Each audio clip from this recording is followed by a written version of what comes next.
Hey everybody, welcome to the next episode of Future Fuzz, a digital marketing podcast with a B2B focus. Today I speak to Reggie James, who has over 25 years of experience in digital strategy, AI-driven marketing, and go-to-market consulting.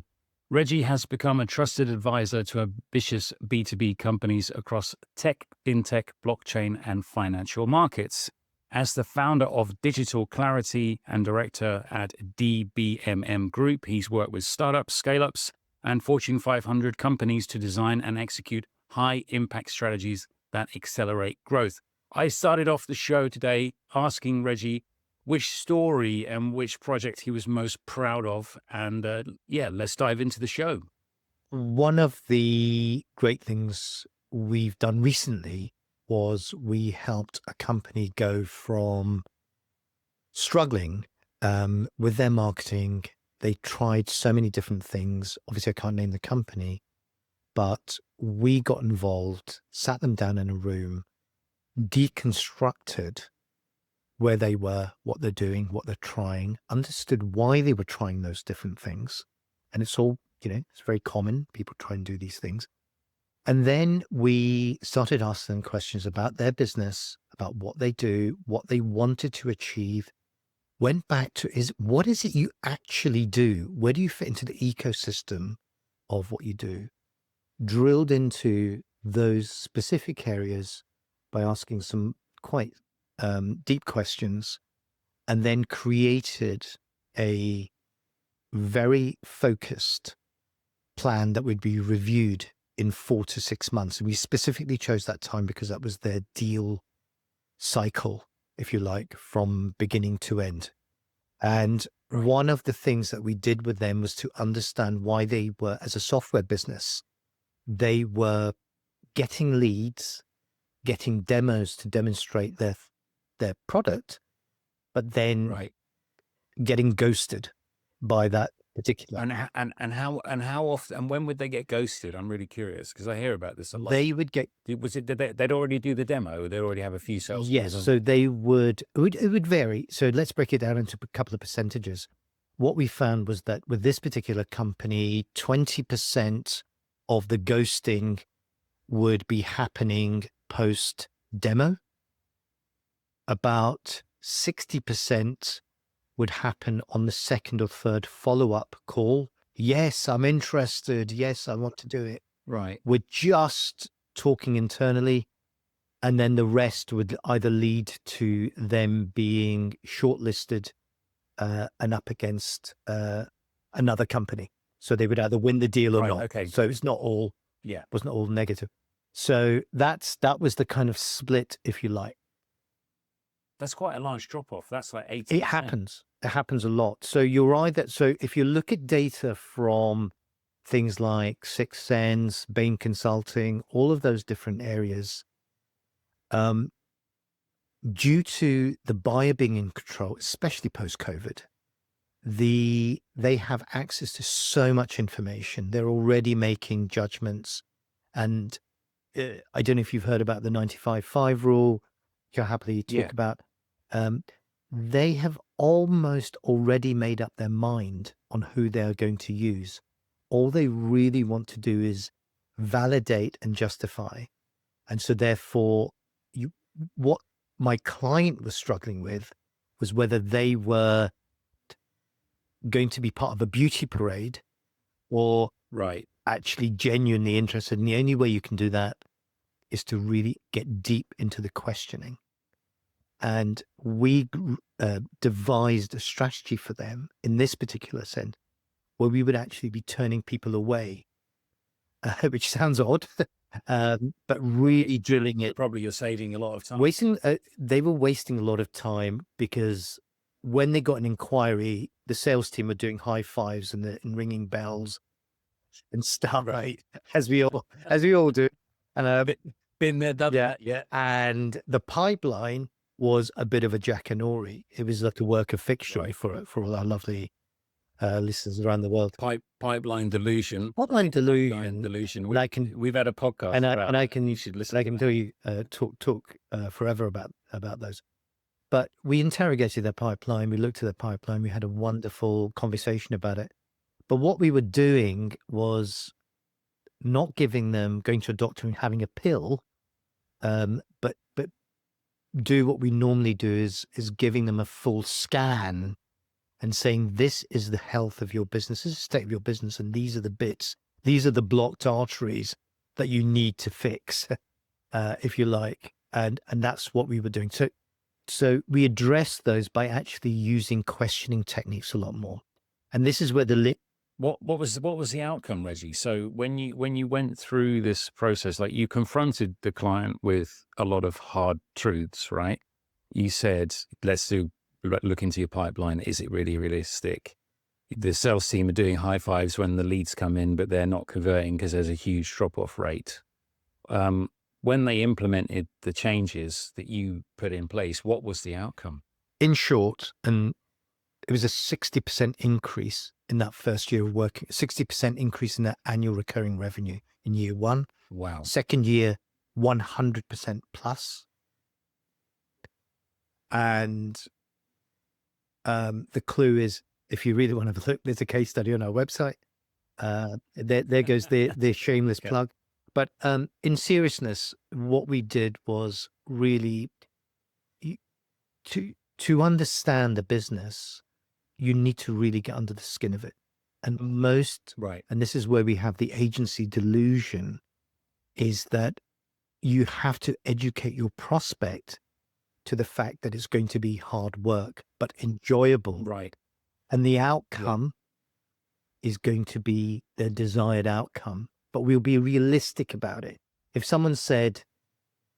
they sat down to me and said, I want a 60% increase in my annual recurring revenue, I'd say we can do that, but it's going to cost you a ton of money and it's going to take you, but if we said, if we fix these things, we can't control everything, but if we can fix the things we can control and tweak those, then we can do that. So we put something with that particular focus and then looked at where their customers lived, who their customers actually were, and then looked at how do we engage with buying committees who are making decisions when we're not in the room.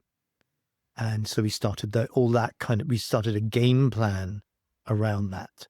So that's a brilliant story to show that if you just dive into, take a step back, do an analysis and just dive into what could be the reasons that these things are going wrong. Yes. That sounds amazing. So from an 80% drop off to in a 2-year period, like 100% improvement in revenue for a SaaS company. Absolutely.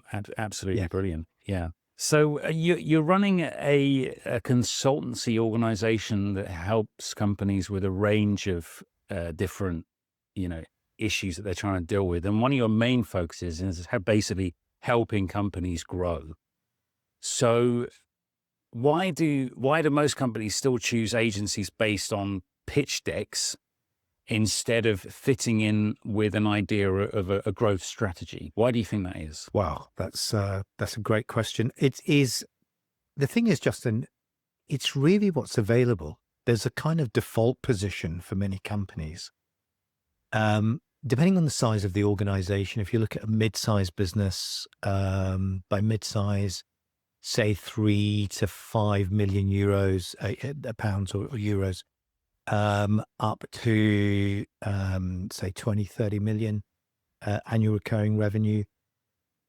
The marketing function within those organizations is normally run by somebody who is very used to having an agency, having a third party. They've either even come from an agency, or they have a mate or a brother's uncle's sister who works at someone, and they've had Sunday lunch and they've said, oh, I can help with that.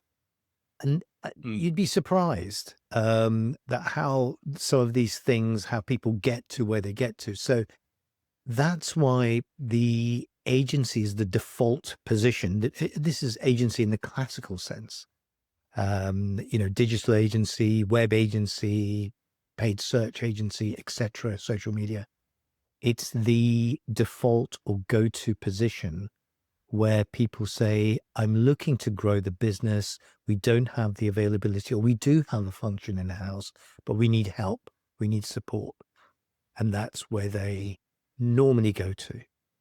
And that's why a slick pitch deck, some of the best agencies are the best salespeople in the world, especially the creative shops.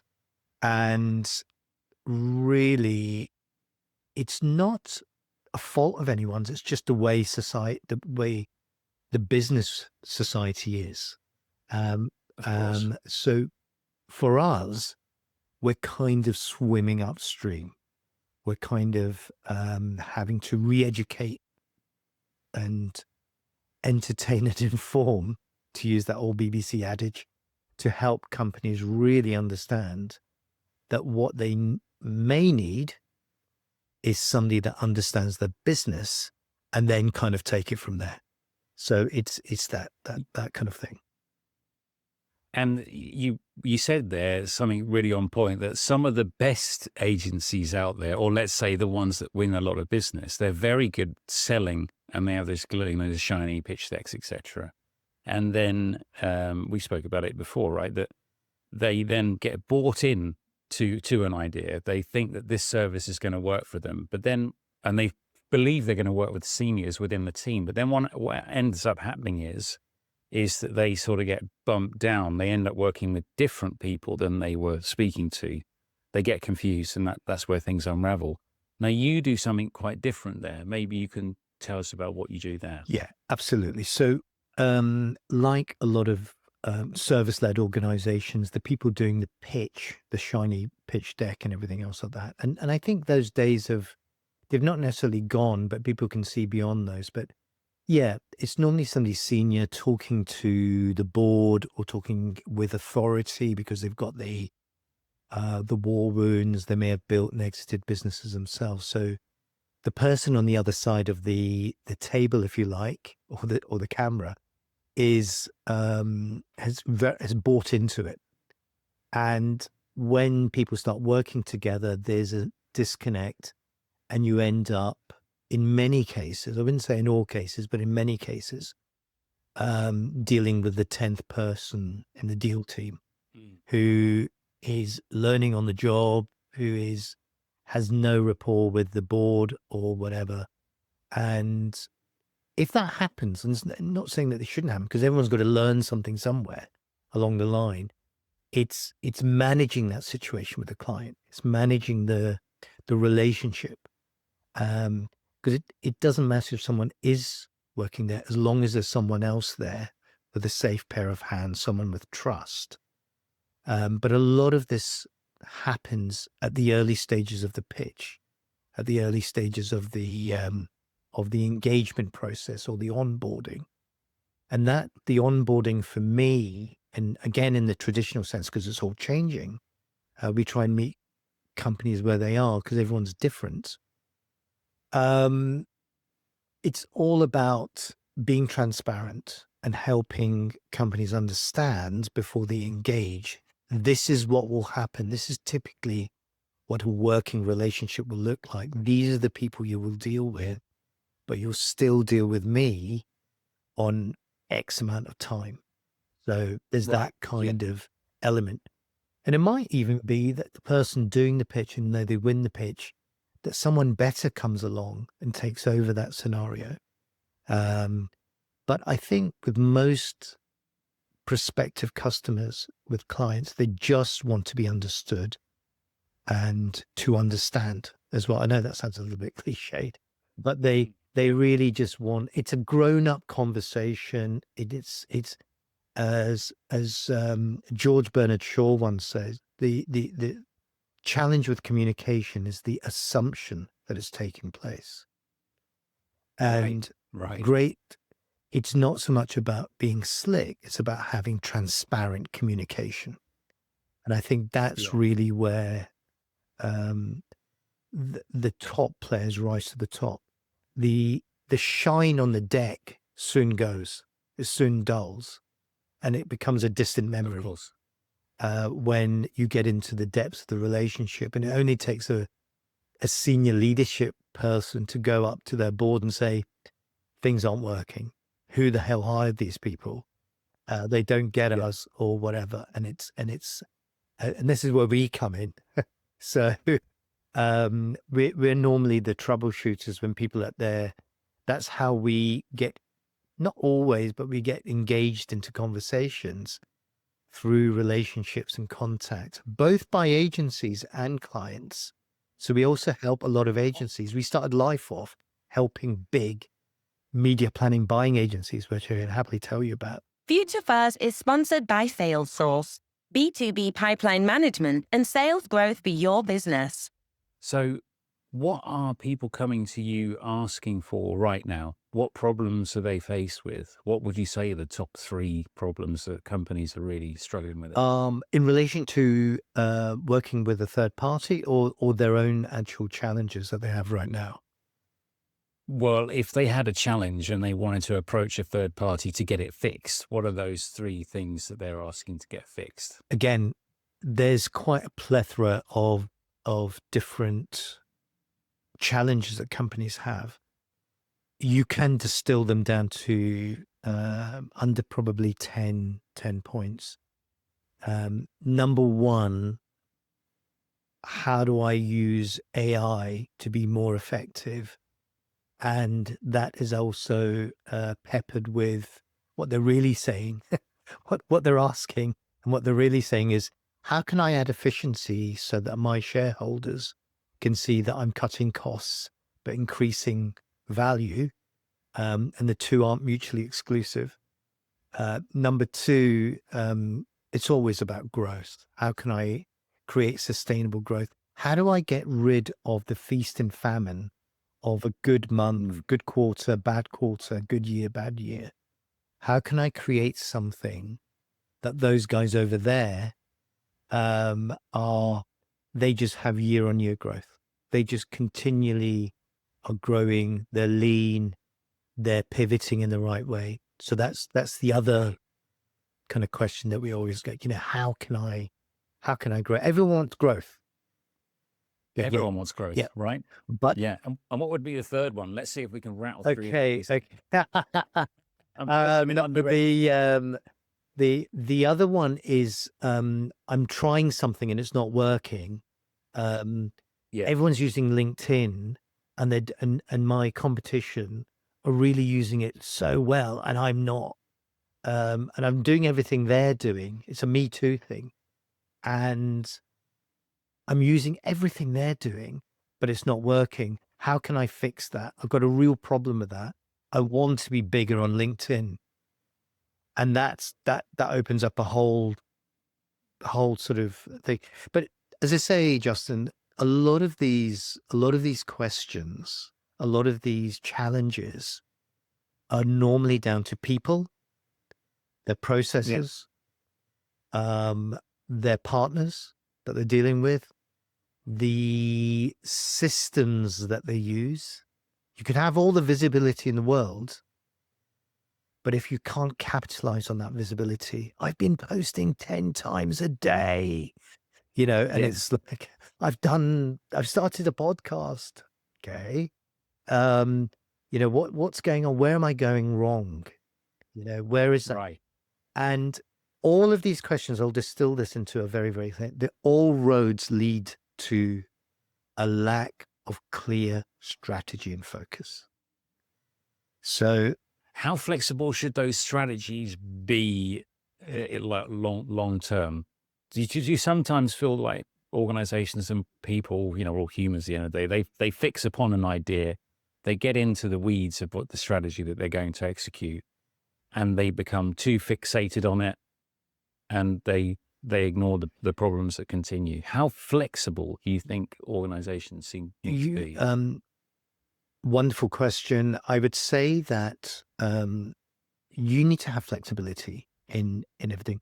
And the reason why you need flexibility in your strategic approach, whether that be a go-to-market function, we at the moment are re-examining programs that were put in place 6 months ago and just aren't landing right now at all. Right. And there's a reason for that, because the world has changed, and that's why you need flexibility. It doesn't mean that you bend and turn with every whim and every change that happens in the world. But I can say there has been a seismic shift that if you're not re-examining if you indeed have a strategy, and I'm not talking about a plan, I'm talking about a strategy. If people do have a strategy, and there's only 20% of companies who do have a strategy in place, believe it or not. Yeah. And they're normally the successful ones. But if you do have a strategy, the ones that are doing well are because they're constantly re-examining them, pivoting them, tweaking, fine-tuning them, looking at what's working, what's not, and calling in. And this is where we come in with a fresh pair of eyes, because people are so close to what they're doing on the day-to-day, and helping them by asking questions, but also looking at data. Data doesn't tell the full story. It helps as part of a future-facing approach, but it's not necessarily. I've been around long enough to know that if you just purely rely on data, you're gonna. I'm not saying you're gonna fail, but you're going to be missing out on all that heavenly glory around you, as Bruce Lee said. So you have to look at things. Nothing is linear. You have to look at a number of different aspects. And so one of the things that we do is we have a grown-up conversation with people, ask them some incredibly difficult questions in a cold room normally, but In a cold room. to keep them awake, and with a very bright light shining on them as well. But no, it's friendly, it's nurturing, and asking questions, making people aware that if you want to grow, if you want that six-pack, like we were saying, everyone wants growth. And I always use the analogy, everyone wants the six-pack, but they're not willing to go to the gym. Not willing to Yeah, go to they're the not gym. going to do the sleep, the shoes, the diet, the nutrition. They're going to eat Yeah. the kebab. They're going to go on the lag. Yeah. Nothing wrong with that, Yeah. because it's all part of the game. But you're not going to get the six. But you can still have the six-pack, but it's how if you factor that in, because that's real life. And a lot of people have a pseudo strategy, which is kind of very linear, and it's there used to be a project management methodology called Prince, projects in controlled environments, but there's no such thing as a controlled environment in the real world. Who'd have thought a year ago we'd be where we are today, hypothetically, geopolitically, but also where we are from a business perspective, the growth of AI, all of these different things are having an impact on what people do. And what we try and do is separate the perception from the reality. But what we also do is we create a perception for our clients, for their prospects, to generate prospects. So, you know how you talked about the 95 to 5% rule? We've talked about this on the podcast a few times. It's like 95% of your buyers are not ready to buy. Yeah. And 5% might be in market. I mean, I would actually argue that it's even harder than that. I think it's more like 98% are not in the buying mood and 2% are ready right now. But maybe of that 98%, 40% are being influenced at any stage. Diving into SaaS a bit more, because you have lots of people tuning in the show that come from a SaaS background and they're trying to push their SaaS products. How do you tackle that without being spammy and annoying in your communications? It's understanding. I mean, the 95-5 rule, which grew out of the LinkedIn B2B Institute, where they did a huge amount of research in it over a period of time.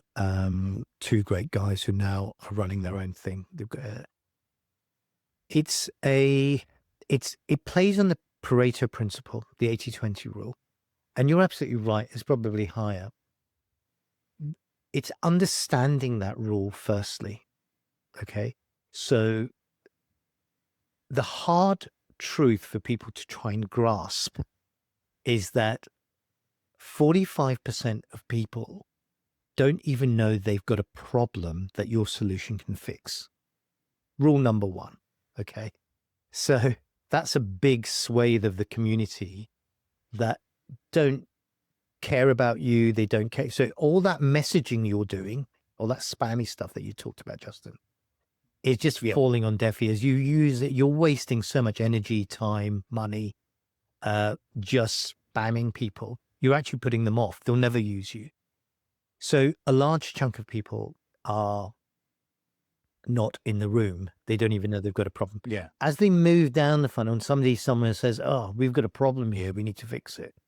And then they internally start a committee, or they send someone out to go and look and find a solution to their burning problem. And it's not even a burning problem at that point.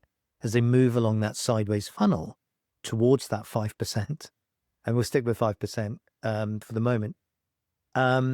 When they're nearing the 15-10%, they've already shortlisted companies. So I'm saying this to answer your question, is that really what the content, without being spammy, that you want to be producing, and the communication is firstly understanding that journey, understanding who your customers are, and it's normally not just one, but engaging with those people with the right problem. They don't care about what you do. They really don't care who you are. They really don't care. Can you fix my problem? Okay. Are you the right person to fix my problem? So there's some clues here in terms of what's shaping content. And really not even talking to them, but engaging with them and telling the story, the narrative about, in certain cases, here is Mr. X, who is in this role, and then talking about here is Ms. Y in this role.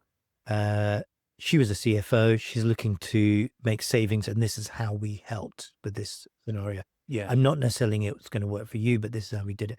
And it's non-salesy, it's genuine. I'm going to use that horrible word, authentic, which is overused. Use AI to help me become more authentic. I did a post the other day about being authentic. Did very well on LinkedIn. Yeah. And it's, but I think you've hit the nail on the head there. I think that's Reggie, a good point, is that maybe we should rename this podcast episode "No One Cares About You." That'll probably get a lot. It's the Millwall podcast, isn't it? It's that no one loves us, we don't care. No one loves us, we don't care. Yeah. And I think that is, that's a really valid point, because they, like you said, they've got a problem. A lot of people don't know they've got a problem. 45% are out of the equation, right? But there's a big chunk that have got a problem, and they need someone to help them fix it. And if you communicate that well enough without trying to blow your own trumpet all the time, you'll help them fix that problem, and then you'll get a much better opportunity to convert. But Reggie, we've come to the end of the show. Time flies when you're having fun. I think I say that every Sure time does. we record. When people want to find you, they can go to digital-clarity.com. Check out the website. It's a really lovely website, I have to say. And check out the case studies as well. So there's some excellent things there. And Reggie, where else can people find you? You can go to LinkedIn, type in Reggie James. I've also just started my own podcast, so you can find me on Apple Podcasts and Spotify. It's called Perspectives, because it looks at all aspects of business and gives people perspective on it, and people give their perspectives on it. And so normally, and you can good old Google, type it in there, Reggie James, and you will find me, or Reggie James Digital Clarity. Brilliant. Reggie, thanks for coming on. Justin, absolute pleasure. Thank you. Thanks for tuning in and making the choice to listen to this podcast. If you liked what you've heard today, please don't forget to subscribe.